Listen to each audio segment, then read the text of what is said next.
So I had to go a different way and then I could find it. So have to come with me. This is really cool. So nobody is coming here, I'm sure, because I had to climb a whole sort of mountain because I was very tired. But watch this. But the Belgium Ardennes has such a rich history. The Romans went there, old lords with castles have been there, and when you visit this location, it's filled with magic and mystery. But also enjoying this beautiful thing somewhere in a village, and it's just here. Nobody cares. Strange, isn't it? It's just silent here. Seems like a tourist attraction. But every time when I visit a city, there is always like this location, a part of the city that is filled with architecture, where I think, how on earth could someone create a thing like this? My point is, why are we doing this with our old cities?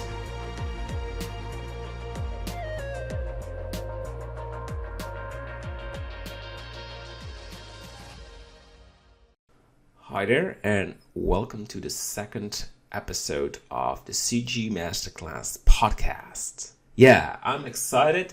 This is the second video. I'm happy with the first one. I was trying to find the right mood, playing around with the room, and still working on that. It's quite hard to find a nice setting, but I think this works. I like to share information where I'm working on, the things I like in these videos to inspire you, so we can have a nice chat. So this is the second video, and what are we going to do? Well, I mentioned in the previous video that I scheduled a trip to a research trip to the Belgium Ardennes to look around for ruins. I did, and I have got some cool things to share with you. I also want to talk about modern architecture. There are some things on my mind that I like to share with you. This is quite a heavy topic for a lot of people. For me, it's a topic where I like to chat on or talk about, because I'm absolutely not positive about the development of modern architecture in our living environment. So I just want to share some topics on there. And I want to go to Artstation, highlighting a nice artwork that I like. And that's pretty much it. Shouldn't be very long, this video, but just sharing it with you. All right, so first of all, someone in the comments reacted on the room behind me, if I was a sort of collector of antique. Well, I'm not, but I'm a lover of 19th century paintings. Yeah, I love to work on these in CG, but in real life, I'm visiting pawn shops and looking on markets for the very old paintings, the romantic painter genre. And sometimes I find a nice looking painting. Most of the time it needs to be restored. So that's like a sort of a habit of me. And then I put these in my room, and every time when I enter it, I feel happy. So that's the function. When you have a working place, you need to feel well, happy. So that's kind of the story. So it's not that I like to collect all sort of old rubbish and put it in my room. It's mainly paintings. So that's about that. So my trip to the Ardennes. Some of you maybe know the Ardennes from World War II, all the wars and battles there. But the Belgium Ardennes has such a rich history. The Romans went there, old lords with castles have been there. And when you visit this location, it's filled with magic and mystery. When you go inside of the woods and you have like a detector, you will find all sort of things. So in summer, I mostly go there with my detector, and I'm finding old things like bullets, grenade pieces, but also coins. You find from the 18th century, 17th century, but also Roman coins. So each time when I visit this location, I'm so excited. So I'm sleeping there at night, and the next day I'm traveling, hiking. It's a nice place in Europe. We do not have these places in the Netherlands because everything is filled with buildings, modern buildings. And it doesn't really have these locations where you can explore. So the Belgium Ardennes still contains locations or sort of ruin locations that are not really exposed to the public. Of course, they are sometimes located on maps, but sometimes you have to look around for them.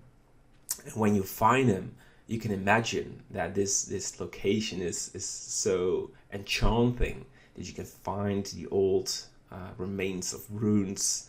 Well, that's something I really like to do. And last week I had this location visit.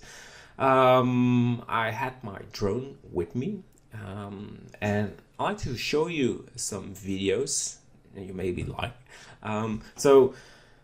I had my drone with me to make photo scans from the old ruins. This was the first time I did this because the previous visits were mainly focused on nature scans and just enjoying the nature. But nowadays I'm more and more focusing on the architecture and the ruins. And with my new Mavic drone, I was able to make very sharp photo scans. I will use these for my upcoming course. I cannot show you quite a lot because it's all in development. What I can show you is a video I made.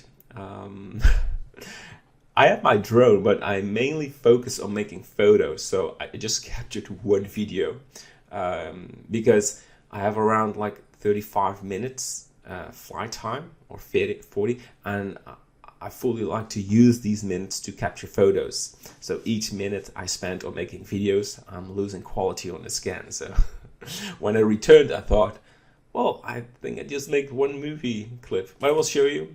This was to do a ruin. I'm in the middle of the forest. Maybe I can make this more sharp.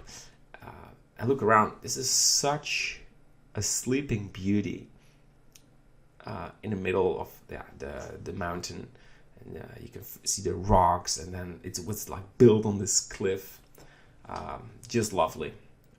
So I just turned around, made this movie clip, and then I thought, well, focus. You need to make a scan, and I did, and it was working out very well. So maybe in the next video I will show you some work in progress. At this moment, it was slowly starting to rain, and I wasn't sure if my drone was handling this rain, so I was continuing making photos, and then suddenly it was flooding the rain, so I had to return very quickly. I thought, okay, in a minute from now my drone will collapse, but I didn't, and I landed on the roof of my car, and I grabbed it. It was raining, and I cleaned it, and I hope it will survive. After that, I fly. I did some more flights, so I think it survived. So be aware that when you're droning, it can rain. So that's pretty much it. So in the Belgium Ardennes, I visit castles and ruins. And let's grab one video. There is me talking, just showing you what it is. So I'm doing a research trip in Belgium, and behind me, as you can see, is a castle, and I think I've done some research. It's from the 15th century.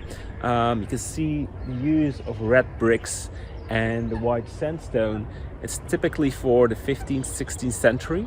But this castle had quite a long life. It was destructed in World War I, and since then it's it's a ruin. So I used my drone for capture some footage, making a 3D scan, and I'm now just walking around, taking a look how this looks like. I can go in. They closed the entrance, so yeah, that's a bummer. But it's absolutely beautiful. I'm making some pictures so I can study it at home, but also enjoying this beautiful thing somewhere in a village, and it's just here. Nobody cares. Strange, isn't it? It's just silent here. Seems like a tourist attraction, but it's right there. So that's pretty much it. Lovely castle, and bye-bye. So that was me in front of a very old ruin. And yeah, as I was mentioning, it was destructed in World War I. So now you're watching this video, and I will add some images how it looks like before it was bombed. So I used my drone to make a scan, and I already worked this scan out, and it looks so clean and sharp. So it was a very nice location visit. But for real, it was like a park, and it was so empty, so no visitors, no tourists, and wow, this ruin looks so amazing. So it's weird that nobody is like visiting these, but maybe people do. I'm not sure, but every time I'm visiting like a ruin in the forest, there's not a lot of people. So I visited like 4 ruins and castles, and one of them was cool. There was a ruin located on the map. I went there. I had to go into the forest, like hiking for like 10 or 15 minutes. And when I arrived on the location, there was nothing. And I was quite excited, so I thought, well, I have to like look around for the remains. I've seen some pictures of this room, so it was quite big, so I couldn't miss this. But there was no ruin on this location, so I went back to my car, did some research, and I had absolutely no clue where this ruin should be.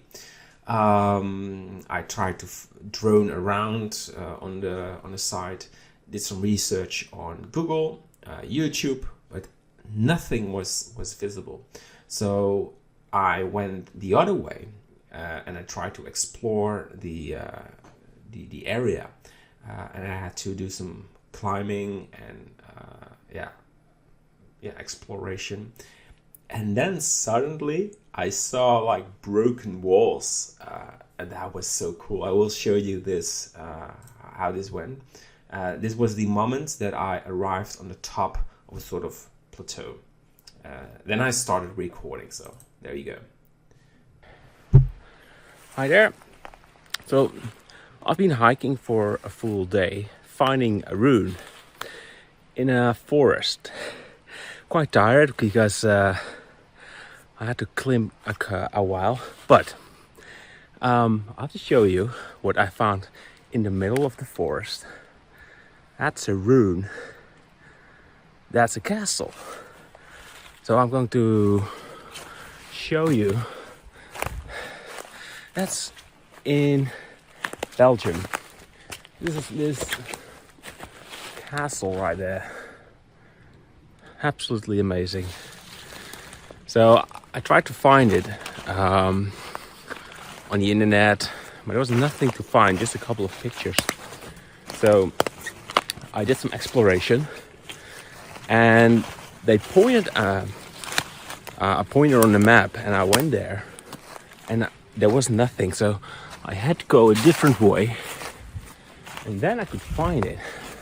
So you have to come with me.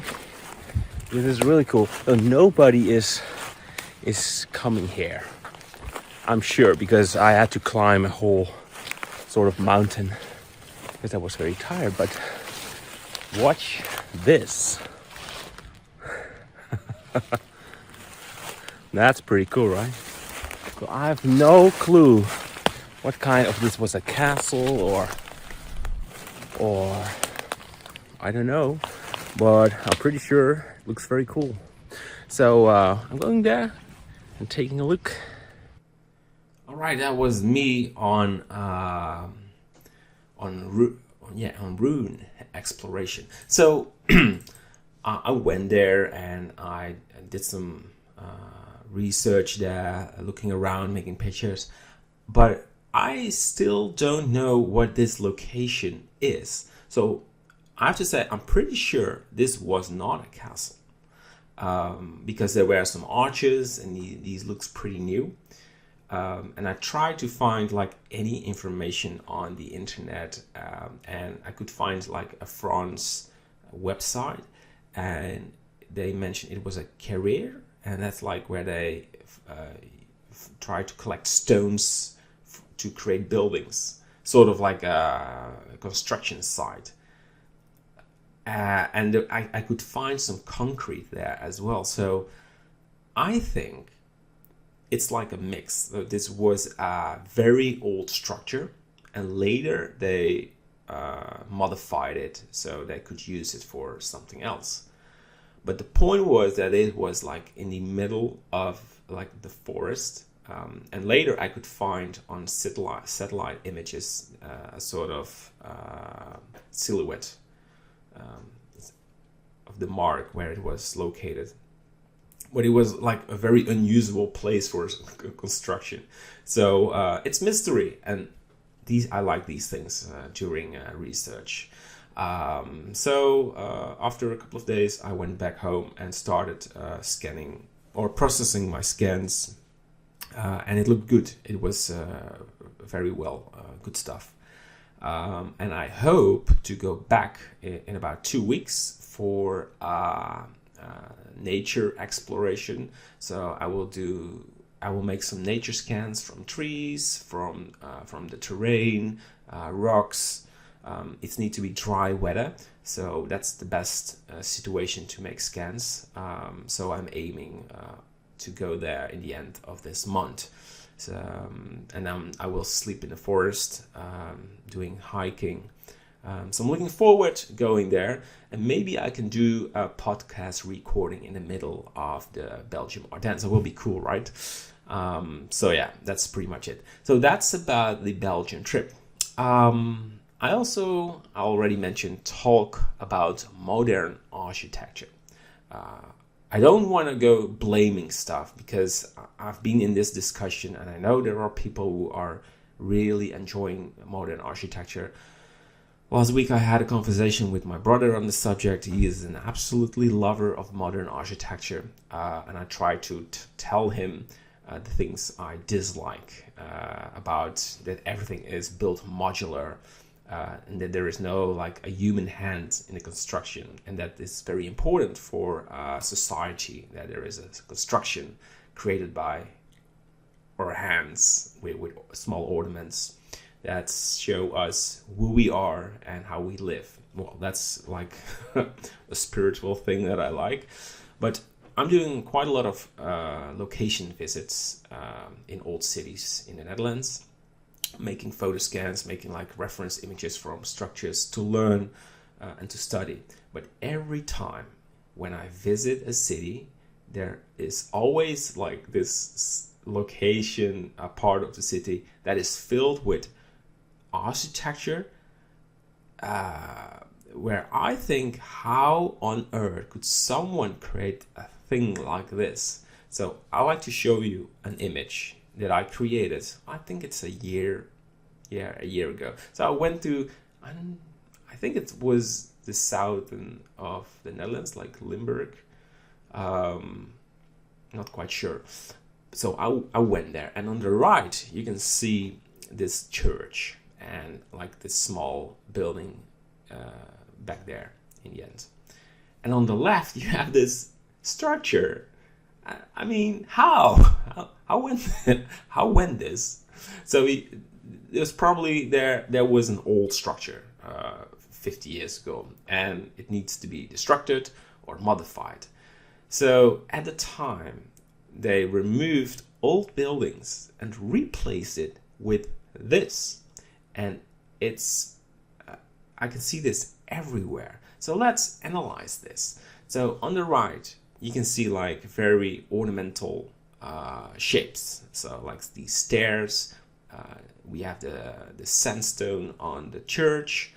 We have these nice railings on this structure here, and it all looks very natural. Of the gray roof with slates, it's like a part of how this city looks like. And then someone, an architect, thought it was a good idea to put this structure with this red window and all very like sharp shapes next to this old looking architecture with concrete, with I don't know. So my point is, why are we doing this with our old cities? I can imagine when there is a new location and you start building a city, and we've done that in the Netherlands. We have like a part that's Flevoland. It's really weird to pronounce that. But it was like there was water, and then they filled it with land, and they started to build cities on it. Like that's something really, really cool. And if you choose to build like modern cities, well, fine, I understand. But we're now talking about an old city with the charm, with the looks of when you go back in time. I mean, there are so many things you can do to replace this, but someone picked this and constructed this. Totally destroy this city view. And I just want to give this to you and think about why are we doing this. And nowadays this is still happening with other weird. They replace now bricks with glass. So everything is concrete with glass and weird colors. It's just something I do not understand, and I'm just sharing this with you. And that was on my mind. I mentioned that I wanted to keep this video a little bit short. The previous one was like around 50 minutes, so that was a long ride. I want to end this this podcast with showing you something I found on Artstation.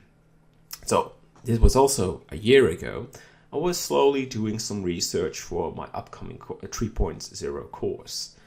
And I discovered this image on Artstation. It's called Dutch Ruin from Jamie Brandt. And immediately I could see this was like this romantic Dutch environment. I've got plenty of books where these kind of environments are displayed. And I loved it. I think this is a real-time environment. So let's scroll down. So he made a night view, very well done, and a sort of a small animation. But at the same time, I thought I recognized this image, but I didn't know what artist, the original artist from this site was. So I read the description, and it was Frederick Marinus Kruseman. And of course, this painter has a book with all sort of beautiful like paintings he created. So I started to study this book, and of course I want to show some of his beautiful work. For example, these kind of environments, it's filled with these types of environments. For example, this one. I'm pretty sure the one which is displayed on one more. Most of them are like snow views with frozen water. I'm really inspired by Kruseman. So what I'm going to do for the upcoming course is trying to make these kind of environments, like medium-sized landscapes with nice old ruins or small buildings. That's what I like to do. So the part is now that I'm trying to photo scan quite a lot of things. I'm aiming for an environment course that is based on constructing buildings with photo scans in a sort of modular way, where you have like wood pieces, roof pieces, and where you can build these. So it's still very important that you as a designer have fully control how your building looks like. And last year I released the modular environment course. It will not be like that. It will be modular in a different way. But in the end, you will create environments that are like mind-blowing. And I'm aiming to go for that. One sample is my previous work. It's on my Artstation. So this is maybe a good sample of, I mentioned this before, with a lot of photo scanned and a building where it uses some parts of photo scanning. So that's what I'm doing right now. I'm photo scanning old structures. I'm trying to make these modular, where you can just make your own sort of ruin structure and putting these in the background. And on the foreground, we have fully control in making something with our own hands, like a very old farmhouse, what we done in the previous course, done in a different way. So I'm working on that. So stay tuned. I'm hoping to share more of that pretty soon. So now I'm talking on this topic of photo scanning. I'm not sure if you've seen it, but Gleb Alexandrov, he's a 3D designer, also working on environments, but in a more futuristic way. He announced that he's working on a photo scanning Blender course. And I think you should watch this. So yesterday he announced a trailer. I can show you some parts of it. Well, you can go to this website. But I think this is a very important topic to master. So in the future, I'm not focusing on making a photo scan course. I like to work on 3D environments. But you, as a designer or artist, it's very key that you slowly started to put this in your workflow. And I think what he's doing with showing you how you make photo scans, and he also created like this like this building, like it's amazing. And he's like making this in a modular way by using photo scans. This is like the future, how construction will be. So keep an eye on this. And if you have, I'm not sure what he's asking for it. I'm also not promoting his work. I just think this is a very interesting topic that I just want to highlight, and that you maybe can master this workflow, because when you're going to follow my new environmental course, it will have a large part of photo scanning, and using this in your work will be nice if you are familiar with it. So that's like the final thing that I wanted to share with you. So I talked about my trip in Belgium, where I had quite a lot of fun. One last thing, it's maybe cool to finalize this video. I did some sites or visits on a ruin, and I found a ruin like in the middle of not a forest, but like somewhere far away. And there was this castle, a ruined castle. And I parked my car, I put my drone in the air, and at the time I'm talking this story, you can see an image of the location. And I was making photos, and then a big man walked out of the gate, knocking on my door. He said, "Hey, what are you doing?" I said, "I'm just making pictures. This is my property. I live here." So I think I just met a sort of a wizard king. He was living in the castle. So I said, well, of course, I stopped making photos. I didn't know there was living anyone here. I could see some stuff from modern stuff. But I wasn't aware there was actually someone living there. So that was pretty funny. I had to really laugh. I told him he's probably one of the lost kings in Europe. Anyway, so talked about my trip in Belgium. Some critical notes on modern architecture. And I showed you the Artstation artwork that inspired me working on this new Blender course. So that was in a nutshell. I hope you enjoyed watching it. I will record a new video pretty soon. But that's it for now, and I hope you enjoyed it. Okay, bye-bye, and see you later.